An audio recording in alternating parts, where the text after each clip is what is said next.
It is Seahawks Weekly, and that's right.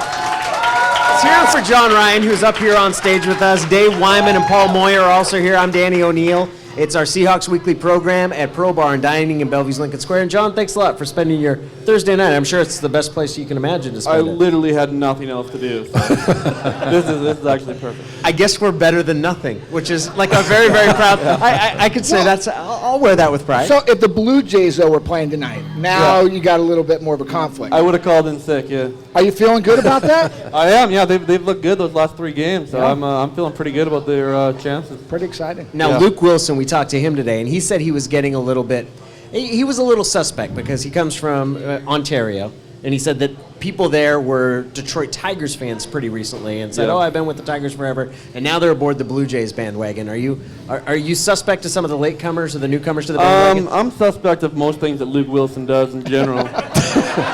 He's Canadian. You know, like from the hair to the bracelets and the necklaces, and it's a lot to take in. But he grew up in Ontario, and he cheers for the New York Yankees.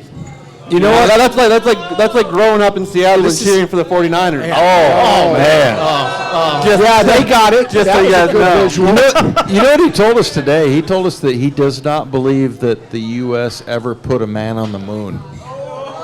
That was his observation. He believes it was staged. He said it was all in black and white. I totally believe that Luke would think that.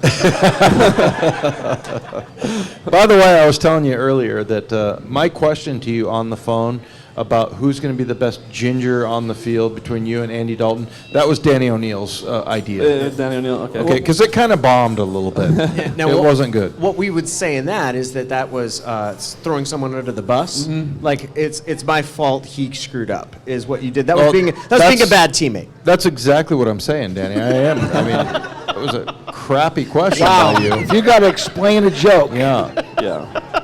I just think you got to own your bad joke, Dave. Well, let me ask you a question, John. Do guys from Canada ask guys from America all kinds of goofy questions? Because every time you come on, it's always about you being from Canada. Same thing with Luke Wilson. It's like, oh, so I guess you eat back bacon, eh? Yeah. And you play ice hockey, right? Do you get a lot of that, and does that get annoying? Yeah, I get quite a bit of that. And I think when it goes the other way, like I played pro football in Canada, and obviously we had half the team was American. And I think it's a little bit different because in Canada we're immersed in U.S. culture. You know, we grew up with American TV, grew up with learning a little bit more about America just because they're so close. So I think it's a little bit different for Canadians just because we're so immersed in the American culture. So you ice fished, is what you're saying? Yeah, ice fish, hockey, had a dog sled, and lived in an igloo. All that. I've got no more questions. Yeah, done. You just burned through all of Paul's questions. Yeah. John, how about maple syrup? Yeah, there you go. We're going to get away from this. John, you had a pretty big tackle in last week's game, and it was Adam Jones, and unfortunately it was a longer return. But I'm wondering if you took some time to kind of sit down and show Hauschka the form you used on the tackle, the different ways that you did that, because that was a solid. We saw a little bit of the linebacker history that you have. Yeah, you hope it never comes to that. You hope it never breaks through all the way to me. But if it does, I'm not too scared to kind of, even at almost 34 years old, the old man on the team, I'm not scared to get in there a little bit. And, I mean, as far as Hauschka, he's a soccer player who happens to be able to kick a football pretty well. So he's not the greatest tackler. Now, did you give him grief? Because last year at Tennessee, he was blown up pretty badly on one. And this year in the preseason, he made what people characterized to me as a business decision, which was that he wasn't going to put his nose in there. Yeah, no, that's what I call it. When he got in the sideline, I'm like, that was a business decision right there. You might as well have like a red towel, like the old bullfighter Olay.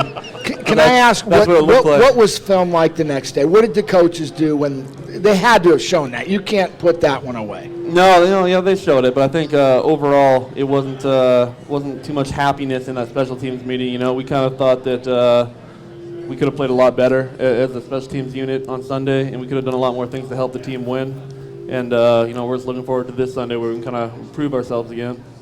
I saw his wife Hauschka's. And I was going to wait till the end to get to Hauschka, but until people had more to drink. But I ran into his wife Lindsay. And I said something about, hey, I was giving your husband a hard time about that tackle. And she's like, well, he deserves it, is what she says to me. Yeah. So, but no, I love Hauschka. I always like to point this out when I talk about Stephen Hauschka, is that his father makes his own honey. He's a beekeeper. Yeah. I think that's interesting. No, it's very interesting. And, I mean, the apple doesn't fall too far from the tree, because Steve Hauschka, he was telling me, I always have good Steve Hauschka stories, because his life is so much different than mine. You know, I'll be at happy hour, and he'll be, like, making jelly in his garage. You know? So he was telling me about all these different, like, fruit trees that he planted at his new house in California. He's like, oh, it's awesome. You know, I planted a grape tree, or I don't know how grapes grow. I planted an orange tree. I did all this stuff, and I was like, I don't care. First of all, second of all, I'm like, what do you do with the fruit? Like, I don't know how to continue on the conversation. So I just ask him what he does with the fruit. He's like, oh, let me tell you. I can my own jam. I'm like, you can your own jam? He's like, yeah, I can my own. I take the fruit and I do whatever the process is to make a jelly. And I'm like, they sell that at Safeway for like $2.50, and we play, like, let's be honest, we both play pro football. We're not hurting. But he chooses to make his own toast topping. Now, if he gave you, has he given you some of his jam? Because he knows better than that. He knows better. Are you kidding me? Hauschka's preserves. I'm imagining some sort of, like, it'll be like the next generation of Paul Newman's own. He could be the next John Schmucker, and I don't know it. And I could be the one. I could be the fool in all this. I don't know. It is John Ryan who's with us here at Seahawks Weekly. One of the other things that happened this year was Richard Sherman pulled off a punt return that unfortunately you guys had pulled off on you a year ago by St. Louis. Yeah. Watching another team suffer that same fate, did you feel empathy for them? Oh, I felt so good. Felt so good. I mean, it had just happened to us the year before in St. Louis. They pulled it off perfectly. Really, they did a great job, and they got us. And it was, and we ended up losing that game by that could have been overall the deciding play. I don't know, but it's pretty painful, and it's one of those things that you keep on reminded about in highlight films and whatnot. So to kind of do it to someone else, you feel bad for them for like a millisecond, and then you're like, we got you. It's an amazingly difficult play. Watching what goes into that and what that gunner has to do and what everybody has to do to sell that, and then the return part's not easy either, because that guy that's just bombed down the field has to turn around 180 degrees and run it back. Come the other way. Yeah, it's an amazing play, and especially on that day, the sun was right in his eyes. Looking back over his shoulder, trying to catch a punt. Trying to catch a punt is hard enough to start off with, and Sherman's doing it running back over his shoulder into the sun and then coming back the other way 70 yards is pretty impressive. Let me ask you about that. You had a 70-yarder recently. Was that at CenturyLink?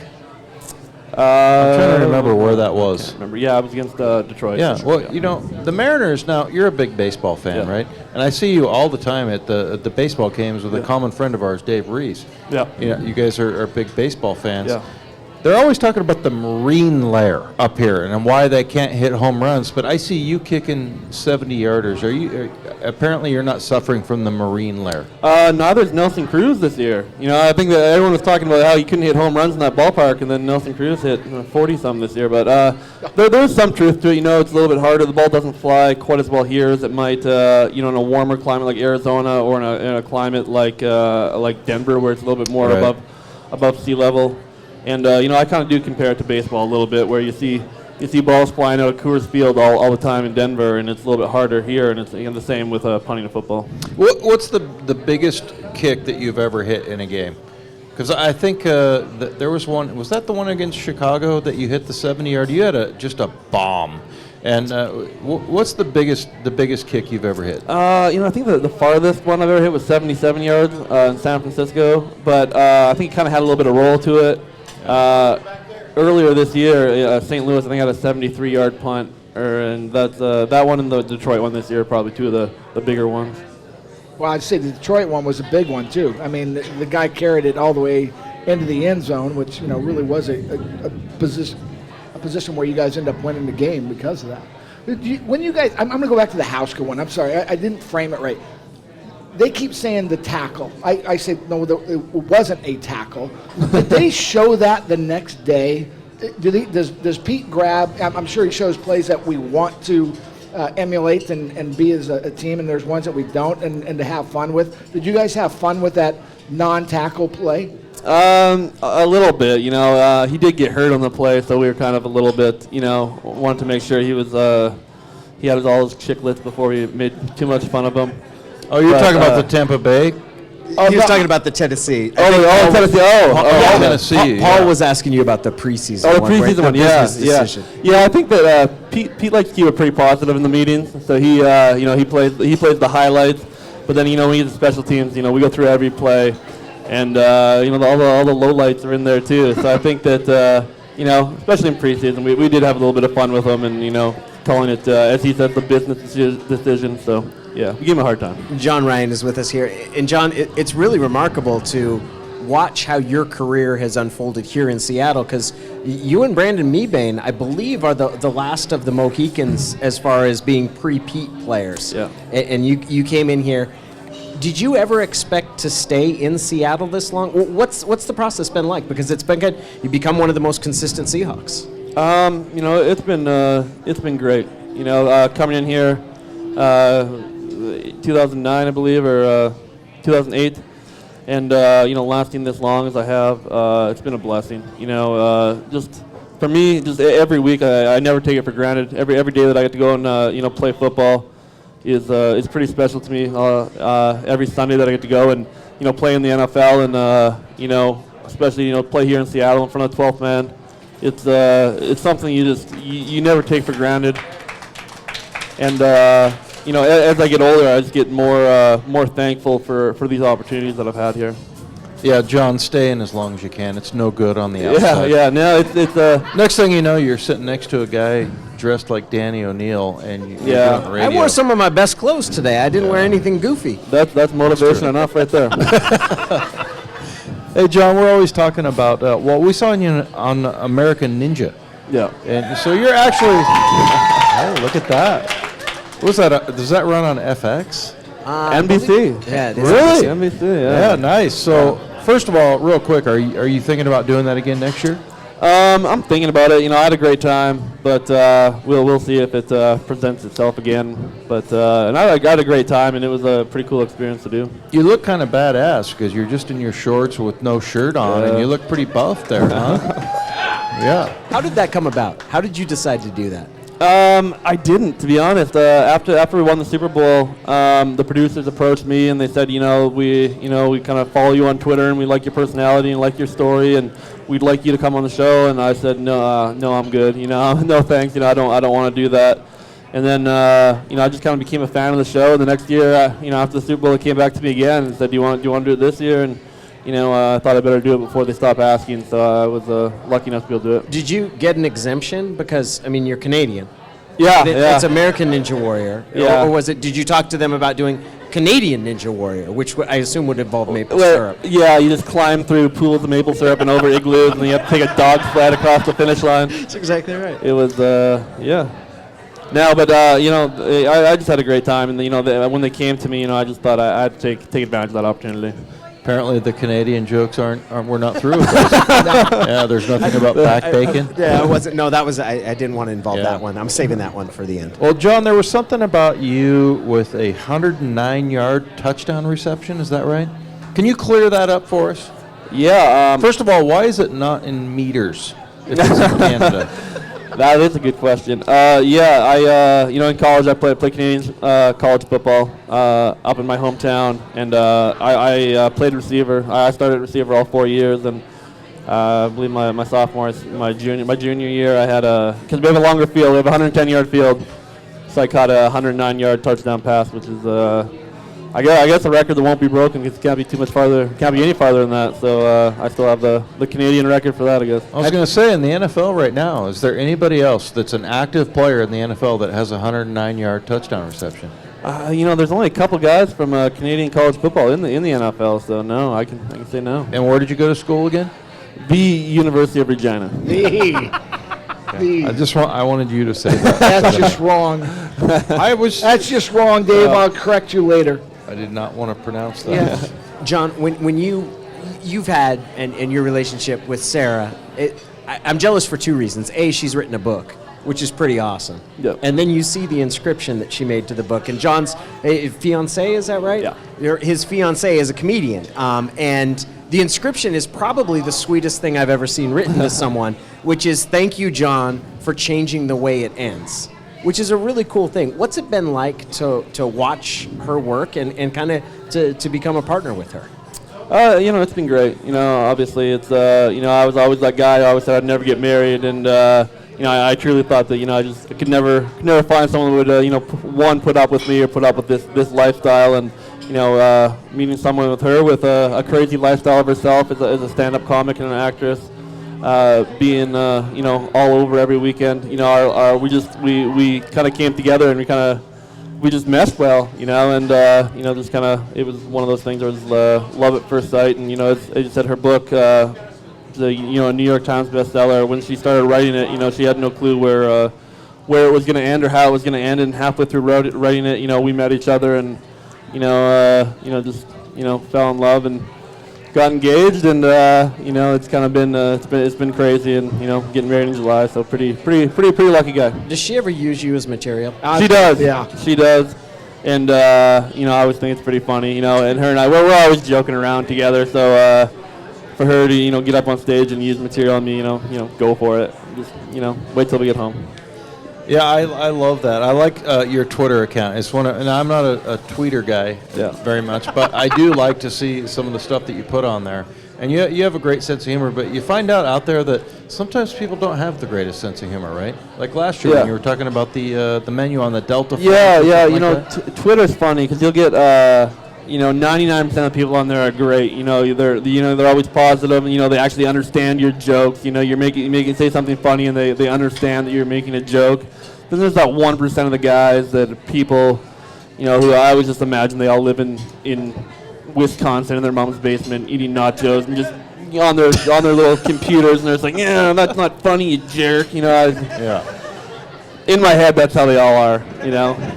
Yeah. They are, but you kind of get a hard time. You do something that's funny, and then you get that one guy who wants to call you a prick or whatever for whatever.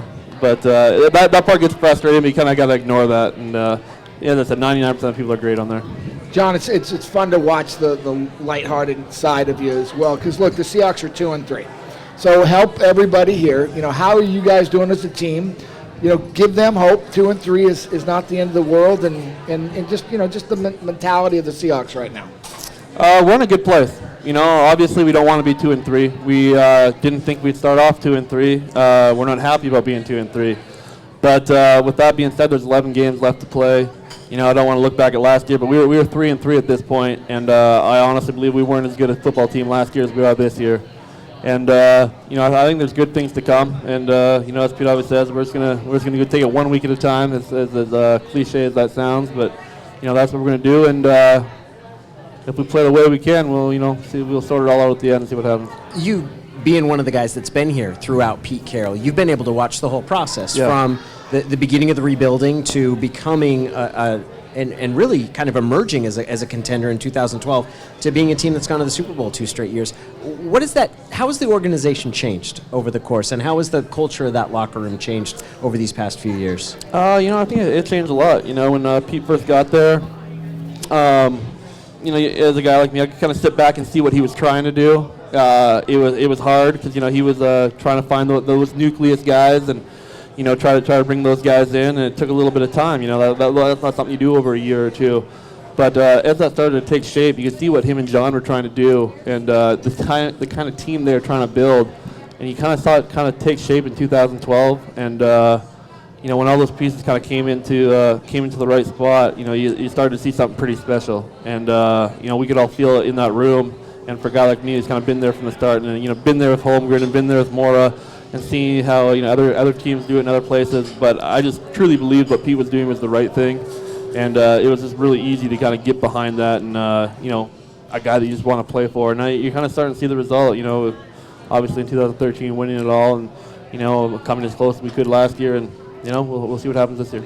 You mentioned and Pete Carroll. He's got to be a really fun coach for you to play for specifically, because he's not against taking a risk. Yeah. Every now and then, whether it's letting you throw a pass in the NFC Championship game, or the power and kind of the trust he places in Brian Schneider, who is a heck of a coach. It's got to be a great opportunity. No, it's terrific, and early on in my pro career, I didn't have a lot of fun playing football, to be honest. Football was a job. You'd go there 7:30 in the morning, you're there till 5:30 at night, and it's a grind, and you don't have that much fun. And Pete kind of brought fun back to football for me, and now that I'm kind of in my 12th year, I'll play as long as they let me. They're gonna have to kick me out the back door, because I'm gonna keep on playing as long as I possibly can. And thank you.